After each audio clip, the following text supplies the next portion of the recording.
All right, thank you for the prayer and for that music. All right, to get tonight started, we'll start tonight with a musical number who will be by Olivia Earle and accompanied by Christy Weckesser, and it'll be Savior, Redeemer, My Soul. And then from there, I'll be back up here.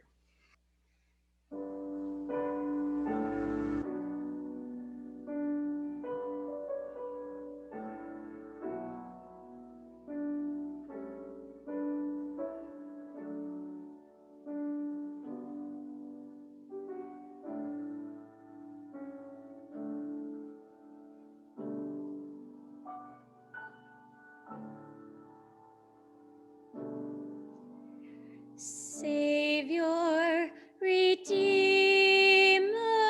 of my soul, whose mighty hand hath made me whole, whose wondrous power hath raised me up and filled with sweet my bitter cup.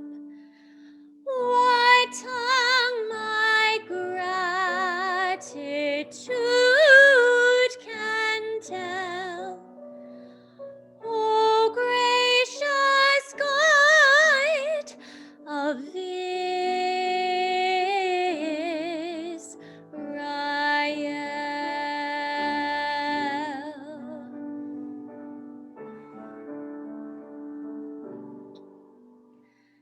never can I repay thee, Lord, but I can love thee, thy pure word. Hath it not been my one delight, my joy by day, my dream by night? Then let my lips proclaim it still, and all my life reflect thy will.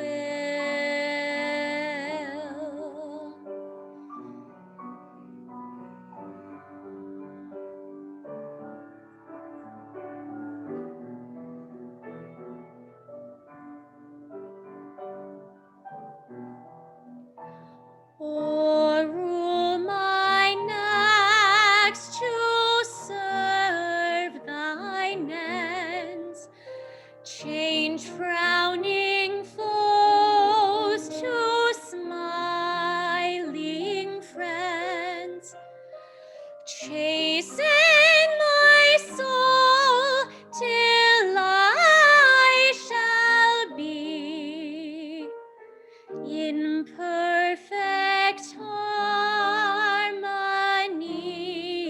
with thee. Make me more worthy of thy love, and fit me for the life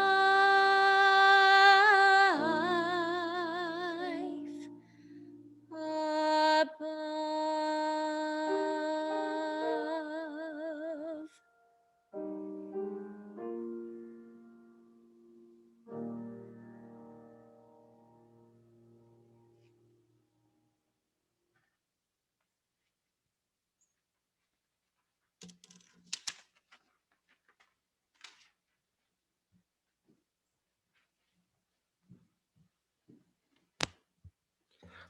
Thank you, ladies, for that awesome number. It really set the spirit for tonight. All right, now I have the honor to introduce our guest speaker tonight. Her name is Sister Jocelyn Orr. She was raised in the mountains of Haines Junction, Yukon, She loves snowmobiling, cross-country skiing, hiking, dirt biking with her family. Her parents taught their children to have faith in God, and they were instilled with an appreciation and respect for all expressions of spirituality. Growing up in this setting, life was simple, the environment was harsh, and she learned self-reliance and independence. After leaving the North to begin her university education, a series of events led her to investigate the Church of Jesus Christ of Latter-day Saints. She was baptized on June 27th, 1981. Sister Orr later married her husband Larry and began their life together on a farm near Fort Macleod. She and Larry are the parents of 4 children and grandparents of 12. Professionally, Sister Orr has a clinical master's of social work, and she divides her time between working as a mental health therapist for Alberta Health Services and counseling in her busy private practice. Over the years, she has provided counseling services to children, adolescents, adults, couples, and families. She's an experienced group therapist for the past 20 years, and she has been involved in the development and success of a rigorous personal development and outdoor adventure program for teens called FACES. Sister Orr is an avid learner and has trained and certified in many therapeutic modalities, enabling her to become a powerful advocate and resource to families in Southern Alberta. Her professional knowledge, combined with her down-to-earth perspective, provides a unique blend of skill, sensitivity, and strength.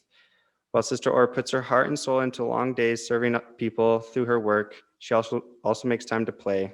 She loves spending time with her family. She loves traveling, eating ice cream, activities in the great outdoors, hot sunny days, and motorbiking. We hope that you guys will take something and listen carefully to what she has to say tonight. I'll now turn the time over to Sister Orr.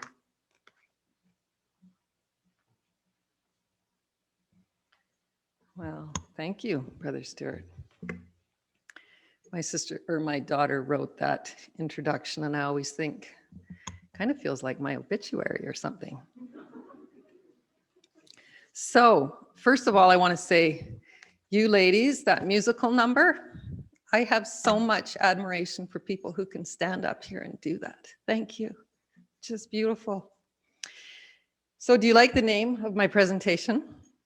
At the end of it, I thought, oh man, now I've got to come up with a name too. So it's Joss's presentation.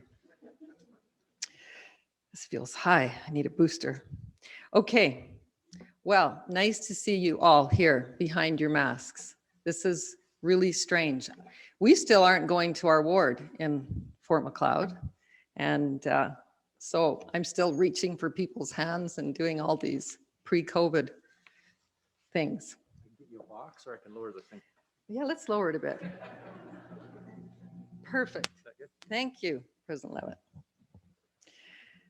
All right, so it's good to see those of you who are here, and I think that camera is zooming in to those of you who are at home, and it's nice to be with you all. I've been asked to speak to you tonight about mental health and wellness. And over the last 5 to 10 years, we've been hearing more about this topic both in and outside of the church. And now with the arrival of this elephant in the room, COVID, we are seeing mental health issues on the increase across our country. Prior to the pandemic, the statistics said that we could expect 1 in 5 Canadians would personally experience a mental health issue in their lifetime. And I'm curious to see what that statistic is going to be post-COVID. From my experience over this last year, I will expect it's going to be much, much higher, sadly. However, we also know that statistically, Latter-day Saints have lower rates of mental and addictive disorders than the Canadian average, actually. And I believe that there are many reasons that we fare better than the average. One would be that we have a community which includes a system of temporal and spiritual support and strength. Also, we have access to more resources and education and opportunities. And we have knowledge of personal revelation. We have a prophet to follow. We understand that we have a Savior who atoned for us. And I could go on and on, brothers and sisters, about the blessings of being members of the Church of Jesus Christ. And I'm so happy that those of you that are here with us and here with us tonight are taking advantage of an example of the kind of opportunities that we have for education as members of the church. So the topic of mental health is broad and complicated, and I've been studying and learning in this field every day for the last 20 years, and I'm still often swimming with questions. So I've tried to keep my message simple tonight. My plan for the next hour is to offer some basic information about stress and anxiety, since this is the most common mental health concern that we have today. And my hope is that you'll learn something and have a few practical ideas that you can take home with you and implement in your life.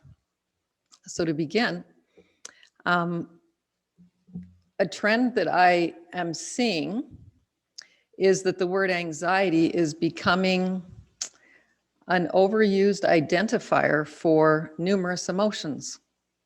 People are losing the ability to recognize and label their feelings. So as humans, we experience a myriad of emotions, but when I ask a client what they were experiencing or feeling, or what they are currently feeling, 9 times out of 10, my client will tell me anxiety. So I often hear individuals describe themselves as being anxious, when in fact, I think they were feeling a number of things.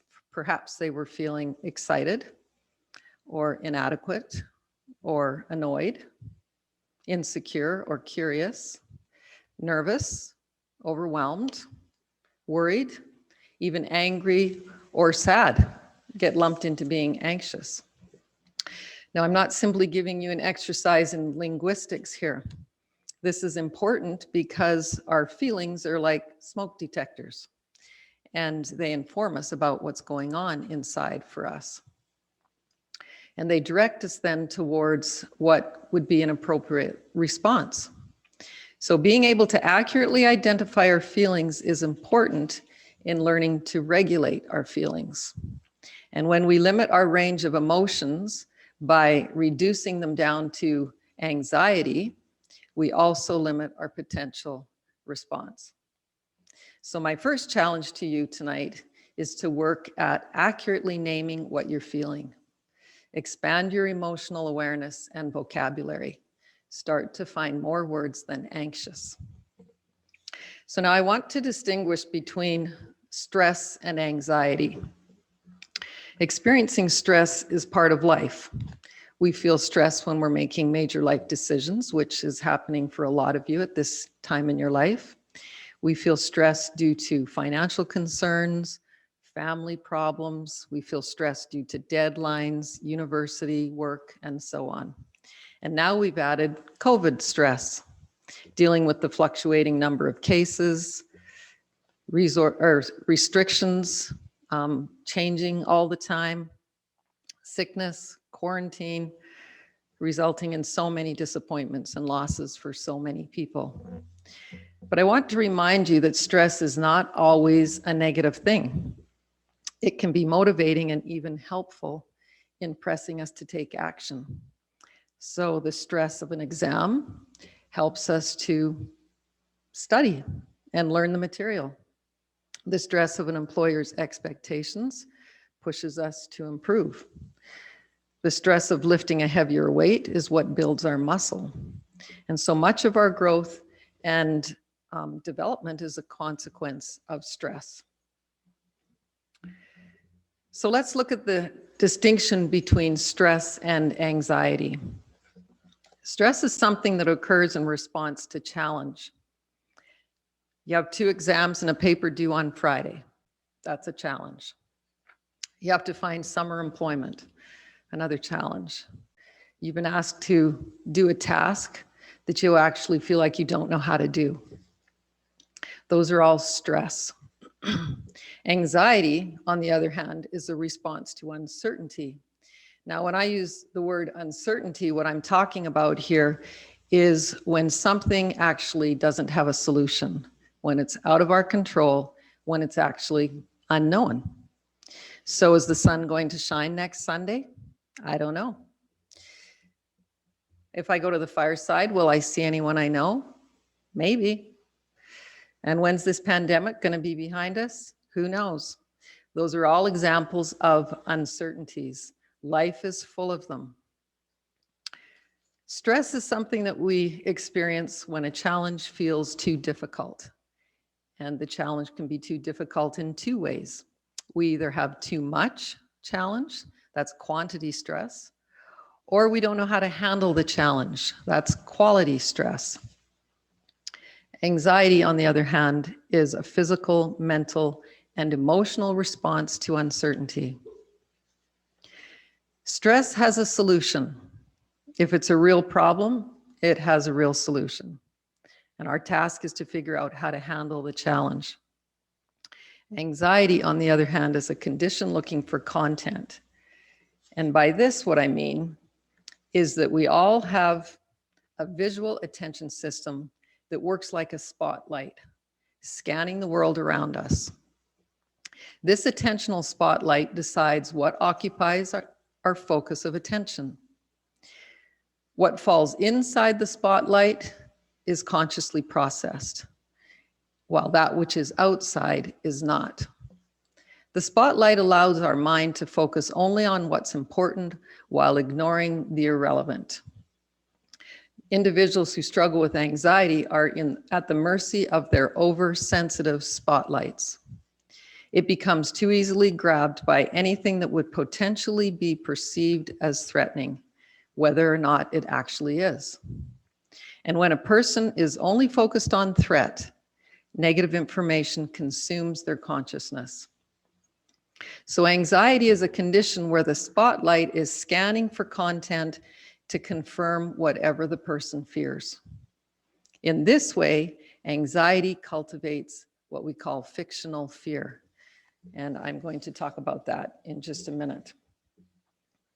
So, when you're feeling what you think might be anxiety, ask yourself, is this stress or is it anxiety?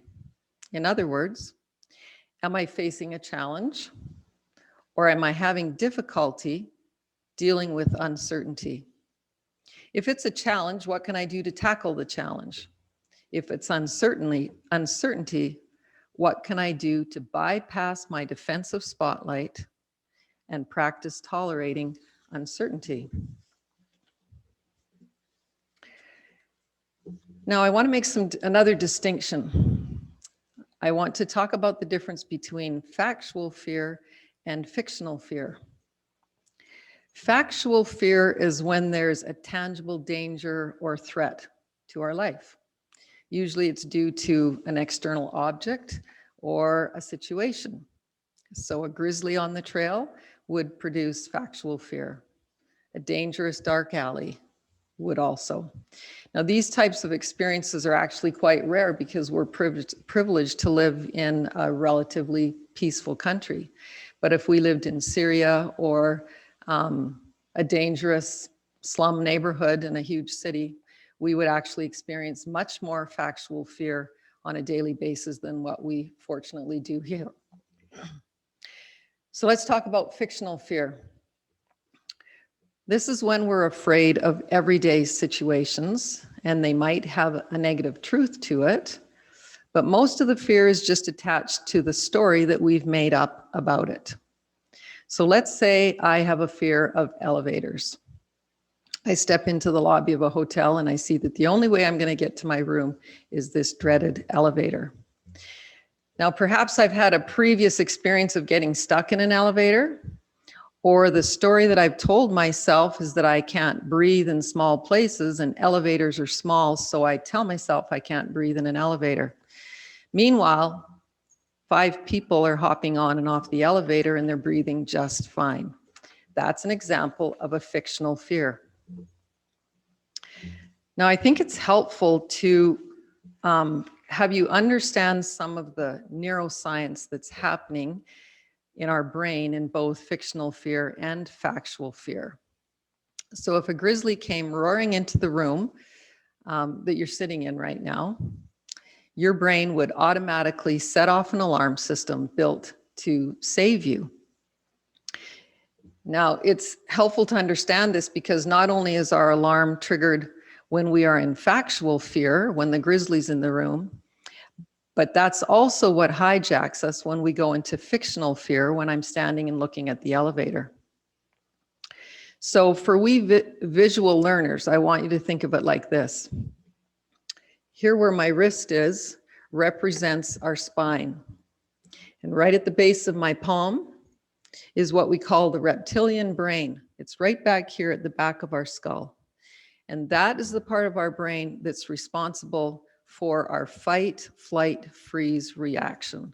That's an autonomic system to keep us alive.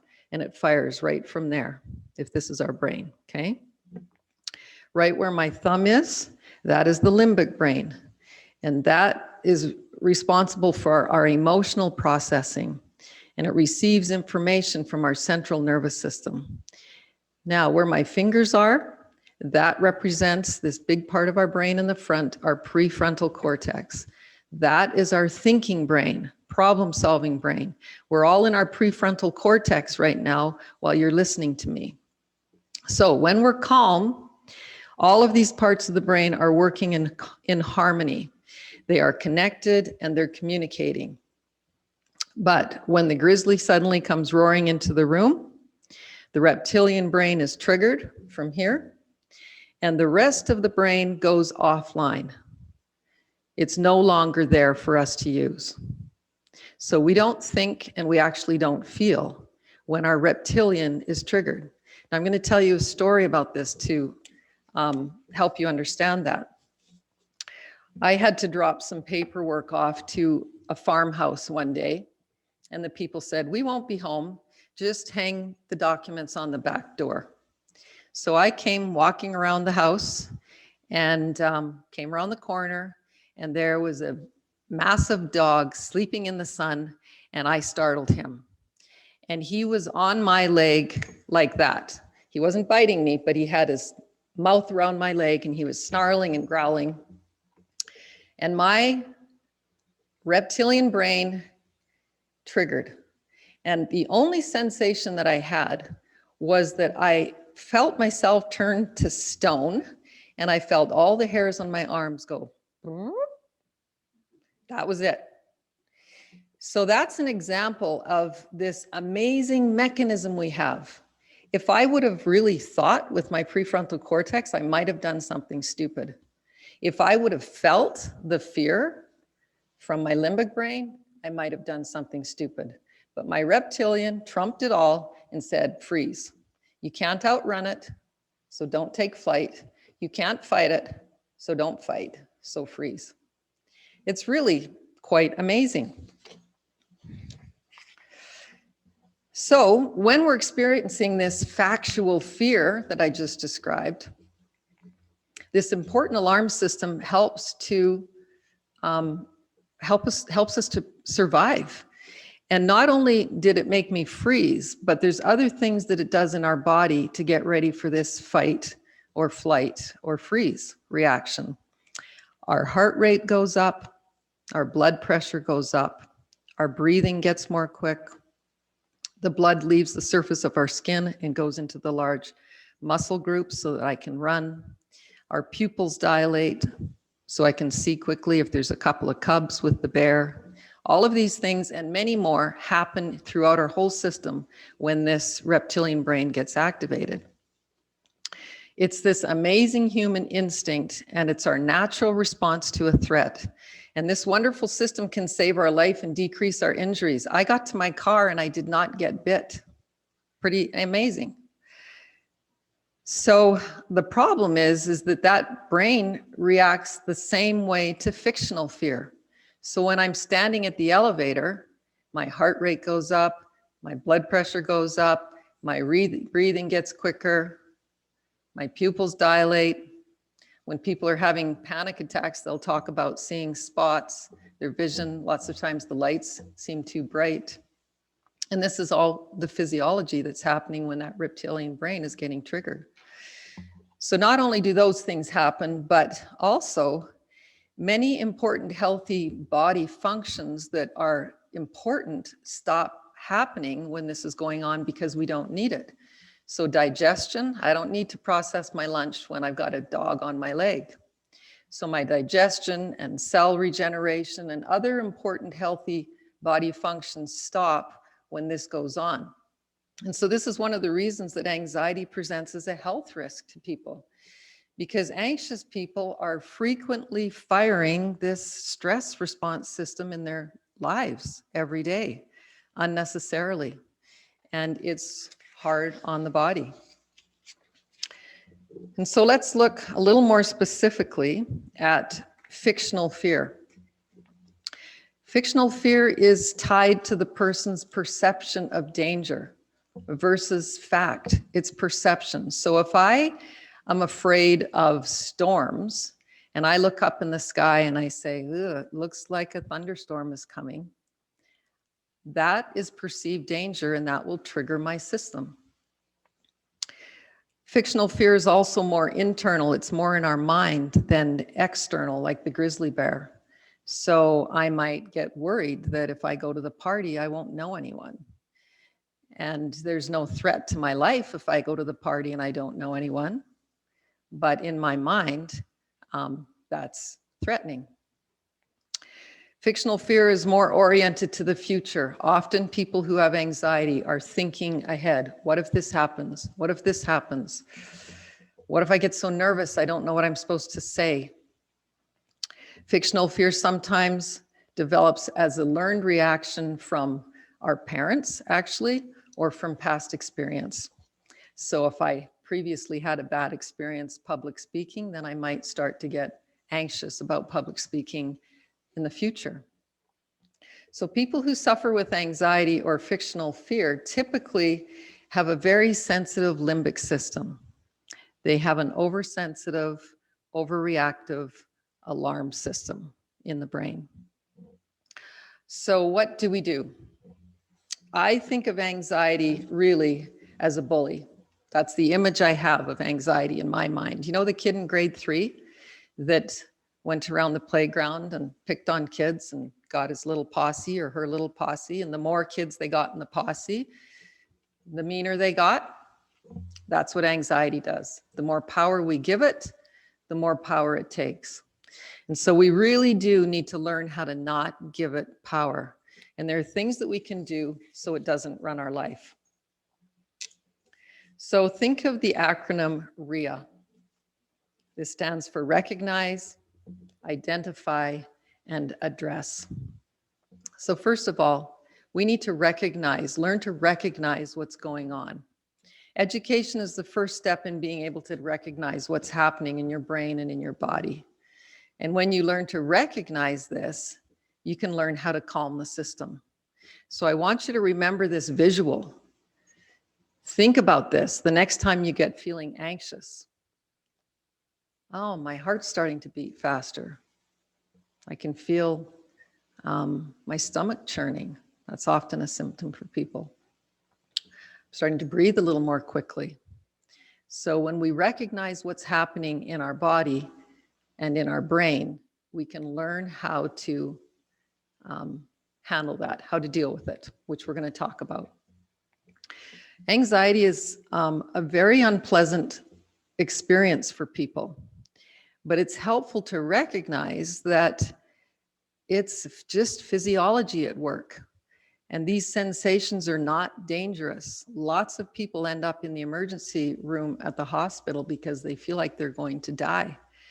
And actually, true fact, no one's ever died from a panic attack. It feels terrible, but it doesn't kill people. So identify, number 2. There's power simply in naming what's going on. And so naming the feeling accurately, like I mentioned before, is actually a really important thing. Because if I'm actually excited and I'm telling myself I'm anxious, can you see the difference? So it's really important that we learn to name what's going on.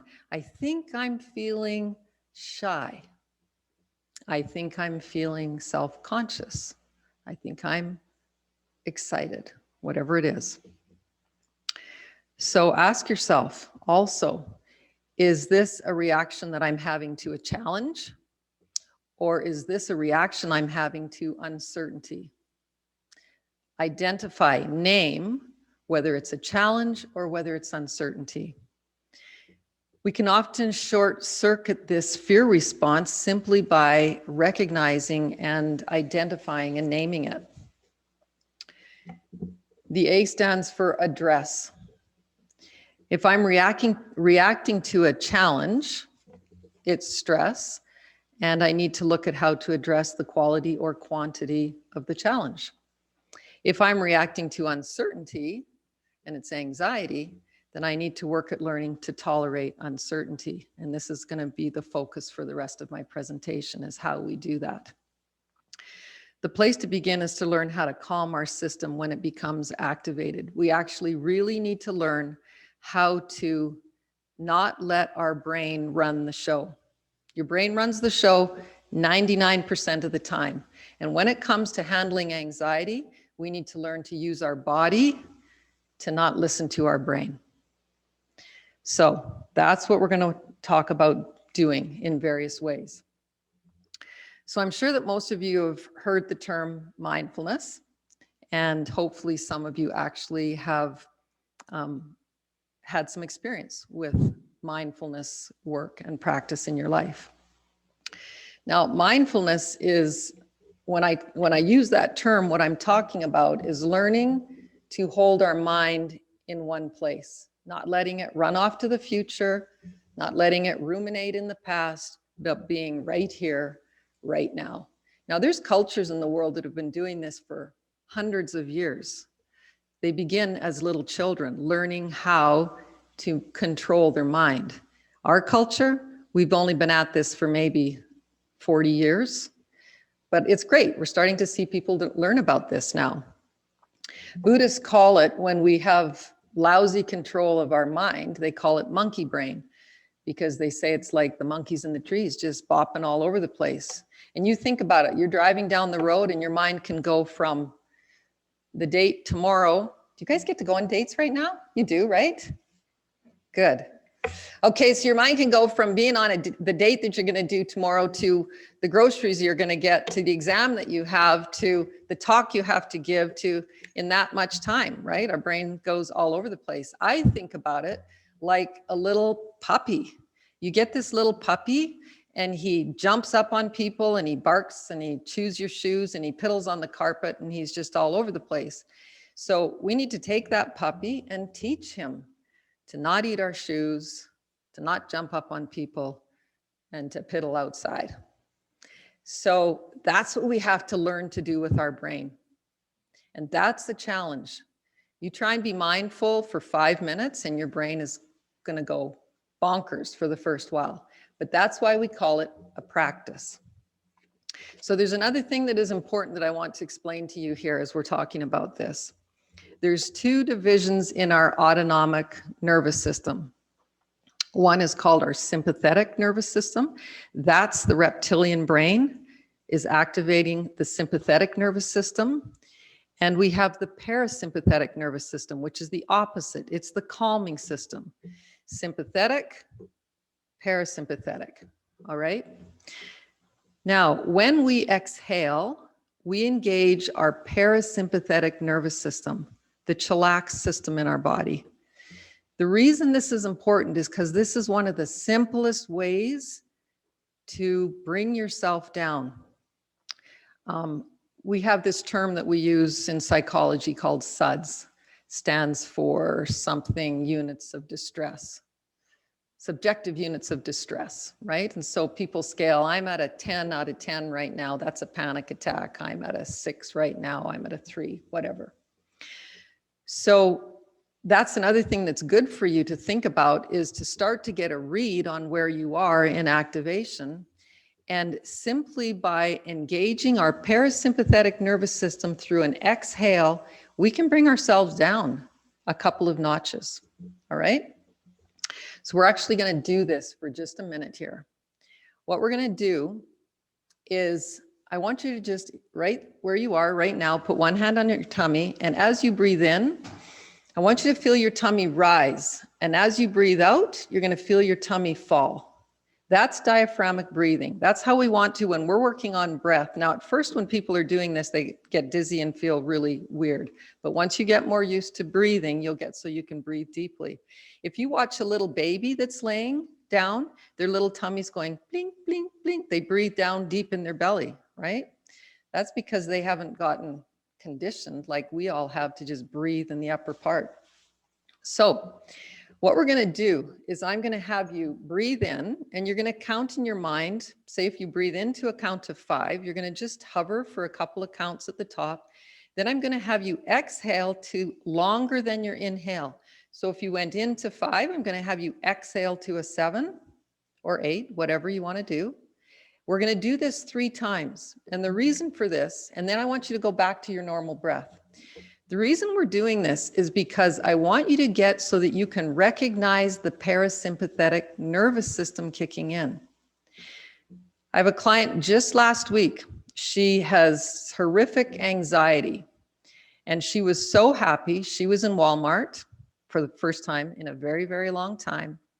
And she started to get anxious, and she went to the back of the store. She did 3 big breaths. She brought herself down from a 9 to a 6, and she finished her shopping. Usually she would have ditched the cart and left the store. So learning how to bring ourselves down just through a breath can be really helpful. Okay? So we're going to do this. You at home, do it too. Okay? So what we're going to do in your own time, you're going to breathe in.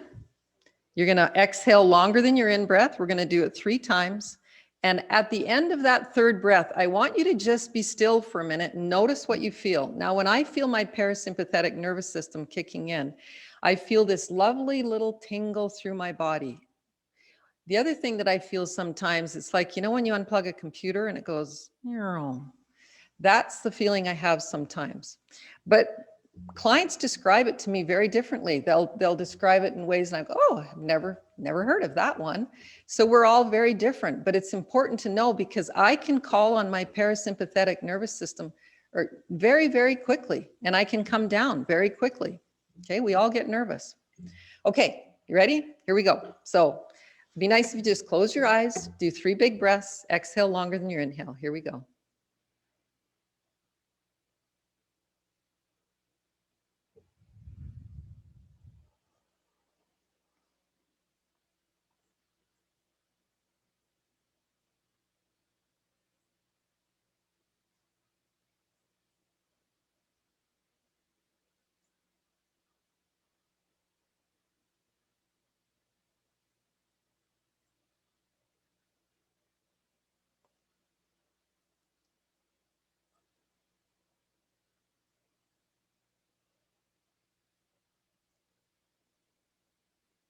Okay.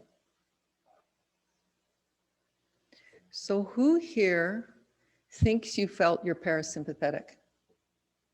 Good. Yeah. Okay. Awesome. Keep practicing that. Such a simple thing. Okay. The more comfortable you get with this skill, the better able you'll be to bypass your brain. You're using, in that example, we're using our body to settle the brain. Your brain can be going bonkers. You can use your body to calm it down, okay? When it's flipping that alarm system, or when your spotlight is scanning for something to fear, you can use your breath to settle it down. Now, I realize that this simple and brief introduction to the value and importance of learning to use your breath is insufficient. And so in an attempt to try and press the significance a little further, I want to show you a little 3-minute video that will give you a sense of what I'm talking about. And in this clip, they're teaching children the benefit of breath to regulate anger. So breath and stillness have the ability to settle all affect. So as you watch this, given we're talking about anxiety tonight, just replace anger for anxiety. Okay, you tech guys, see if I can do this. I get really mad when my brother hits me a lot. I don't like it when you say you don't want to play with me. When I'm mad, my brain can get a headache and it can start hurting. Your blood keeps pumping because you're like really mad. And you start to get sweaty because you're getting really, really mad. And then when you start getting really mad, you turn red. When your body can't really control yourself, mad just takes over your body. I just get out of control. It's kind of like if you had a jar and then the jar would be your brain and then you put glitter in the jar and that would be how you would feel. If you shook up the jar and the glitter went everywhere, that would be how your mind looks. And it's like spinning around and then you don't have any time to think. And you sometimes punch stuff and people when you don't really mean it. When I get angry, I feel it in my heart. I really don't like when I get angry.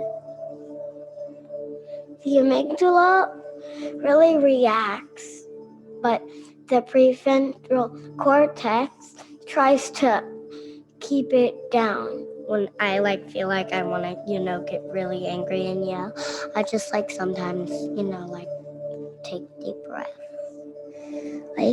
First you find a place where you can be alone, then you find some way to relax and calm down. When I need to calm down, I take deep breaths.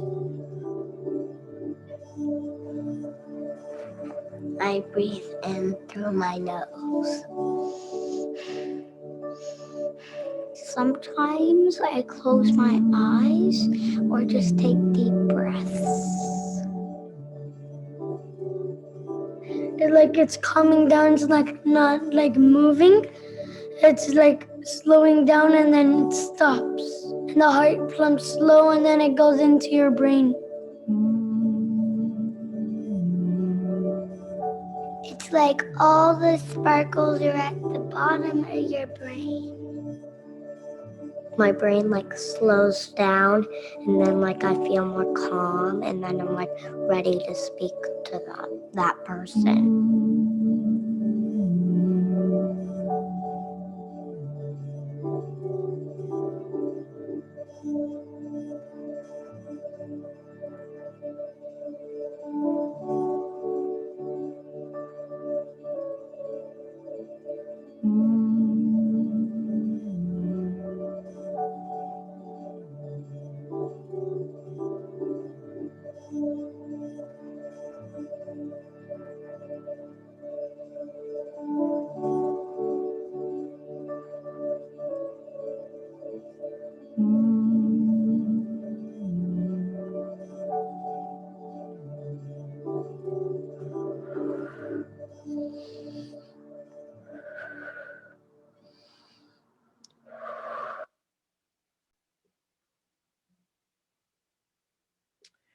It just makes me happy when I see children learning this, and teenagers.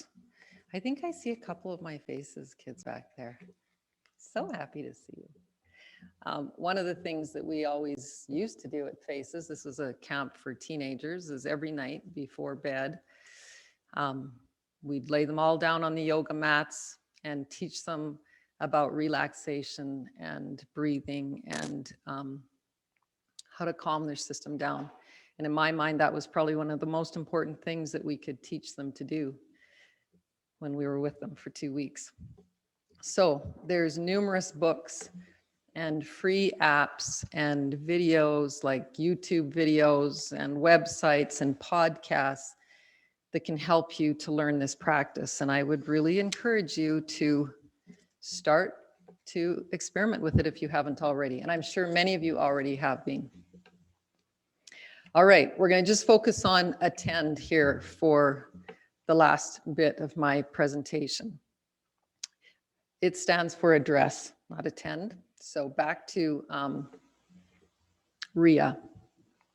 So in addition to practicing mindfulness and breathing and relaxation methods for self-regulation, we also need to learn other activities to calm us. So whether it's a warm bath or snuggling with your pet or music or playing music or singing or going for a walk or a run or yoga, whatever it is, multiple things, we need to find ways that we can help to calm ourselves and regulate our systems. And if we were to discuss this together right now, I'm sure that there's many, many different ways that you have all found to help yourselves in that way. So that's something we all need to figure out about ourselves. Another way that we can address symptoms of anxiety is to learn about and challenge our unrealistic negative thinking habits and self-talk. So individuals that struggle with depression and anxiety tend to have some really unhelpful thinking habits, and this contributes to their symptoms. So addressing these patterns is often one of the things that we look at in therapy. Understanding our distorted and habitual thinking patterns can be really eye-opening and valuable for people. Individuals have to learn which thoughts need to be interrupted and which thoughts need to be strengthened. Next thing is we need to learn to do the difficult thing. So anxiety will tell you to not do something, usually, and that is precisely the thing that you need to do. So the metaphor that I find helpful is to imagine that I was afraid of tables, that my anxiety was tables. And let's say this pulpit is a table.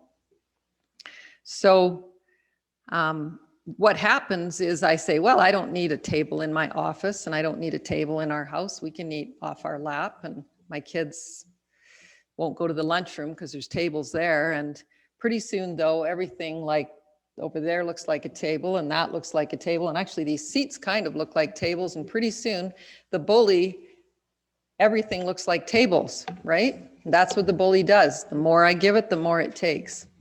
So what I actually have to do is I have to learn to tolerate the discomfort of being around a table. Now, as soon as I tell myself that I'm going to touch this table, I'm going to start to get elevated. So I think, okay, I'm going to touch the table, and I go 7, 8, 9, 10, 10, 10 in my suds, 10, 10, 10, and I reach over and I touch the table. Now, our system always wants to be regulated. It doesn't like being at a 10.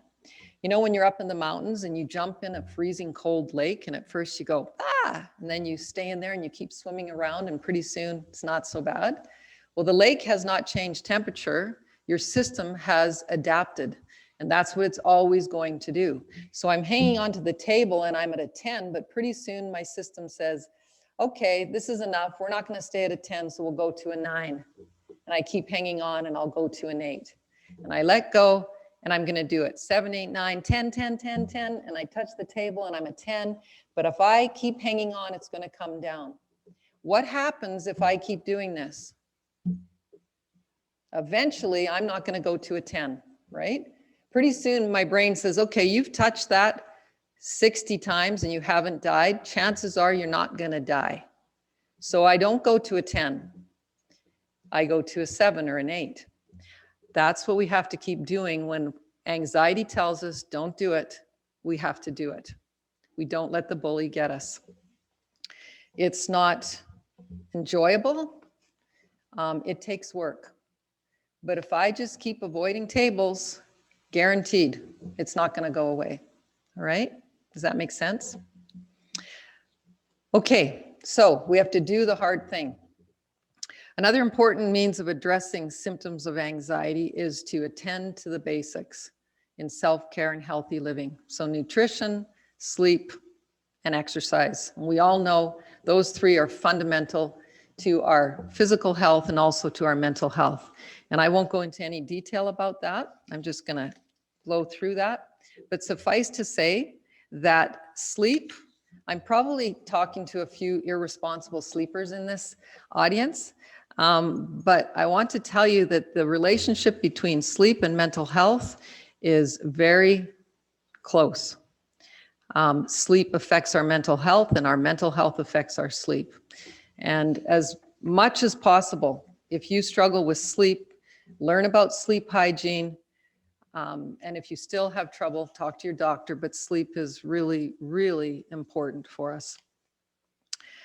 5, avoid electronic overload. I encourage you to be very cautious about the amount of time that you spend on electronics, whether it's cell phones, computers, you name it, all that stuff.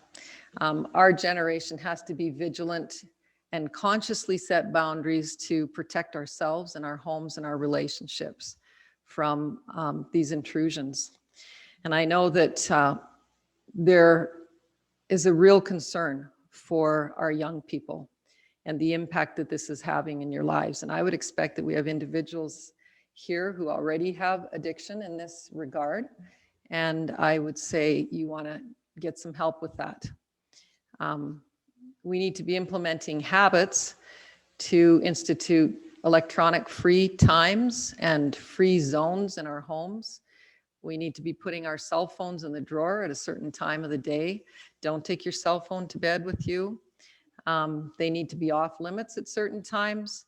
And we need to declare electronic free weekends and vacations. And if that's hard for you, do the hard thing and work at that. Number 6, hold to the iron rod. While the gospel does not protect us from the adversities of life, covenant keeping in the Lord's kingdom actually will strengthen and bless us as we face our challenges. So despite the strange changes due to COVID, like church in our homes and limited numbers once we can come back to our wards, masks and sanitizer and physical distancing and not singing and all of that, the fact remains that we do need the strength that comes from congregating. And I would encourage you to attend whatever meetings you can, whenever you can, for your spiritual and your mental health. And while scripture study and prayer, church and temple attendance don't preclude us from suffering with mental health issues, our testimonies can strengthen and fortify us to carry on. And finally, if you or anyone that you know has mental health issues or struggling with anxiety, reach out for support and get help. Mental health issues are not a character weakness. They're not due to laziness. They're not due to unrighteousness or anything to be ashamed of. And while we're making headway in education around mental health, all too often individuals who are struggling with mental health concerns still feel negative effects of stigma. And so furthermore, especially for members of the church, at a time when they most need to feel the presence of the Spirit, mental illness often robs people of the ability to feel the comfort and the security of the Spirit. So the danger is that they might perceive that they are not worthy of the Spirit or that the Lord has forgotten them. So a sensitive bishop or a Relief Society sister or a ministering companion or a roommate or a friend can be a tremendous help in this regard. So when a brother or sister in the gospel reassures them that the Lord has not forgotten them, they may listen to you when they will not listen to themselves. So, and seek professional support if it's necessary. We have resources in our community. So one last thing, given our current circumstance, I'd like to conclude with just a couple of thoughts specific to supporting your mental health during the uncertainties of this pandemic. Our province has drifted between varying degrees of concern and risk and lockdown, and we've all experienced varying degrees of distress and disappointment and frustration. And I assume that collectively, we have varied experiences regarding the day-to-day impact of COVID. So while some of you might be living relatively unscathed in terms of health and circumstances and financial impact, others have been tremendously impacted by COVID. Some of you might be employed with fluctuating degrees of intrusion, and others have persisted in your post-secondary endeavors. Some have thrived with the online structure, and others have withered and waned under the pressure of it. So I'd venture to guess that some of you have made the best possible use of this time, while others have collapsed into feelings of boredom and loneliness and disappointment and isolation. But regardless of your circumstances, I'm certain that we are all feeling this COVID fatigue. So in Old English, the term health means complete or whole. So we humans are healthiest when we feel, and we feel more whole when all dimensions of our wellness are attended to. So our social and physical, emotional, intellectual, and our spiritual wellness are all so very important. So we're wise to consider all these domains as we look at how we spend our time. And now there's many resources available that regarding COVID, but I'm going to just give you my summary of my top 7 30-minute COVID tips. So here they come. First one is stick to a routine. Despite what goes on during your day, go to sleep and wake up at a reasonable time. Routine will increase your sense of control. Number 2, immerse yourself in the gospel for 30 minutes every day minimum. 3, get outside at least 30 minutes every day. Fresh air and sunshine and snow and rain will feed our souls. Wind, I don't know. 4, make sure that you move your body. Engage in some type of physical activity every day for at least 30 minutes. Go for a walk or a run. Go online and find a fitness class. Do a yoga class online. Put on your music and dance. Do something. Move your body for 30 minutes a day. 5, reach out to others for some sort of human connection at least once a day for 30 minutes. Connect with other people to seek or offer support through FaceTime or Skype or Zoom. I have a client who has been in her house since March. Can you imagine that? She lives in a small town, and I am her only contact through Zoom, and that is not very often. So that brings me to number 7, but I've skipped 6. I'm going to go to 7 first. Service. Find ways to help other people. Grocery shop for them.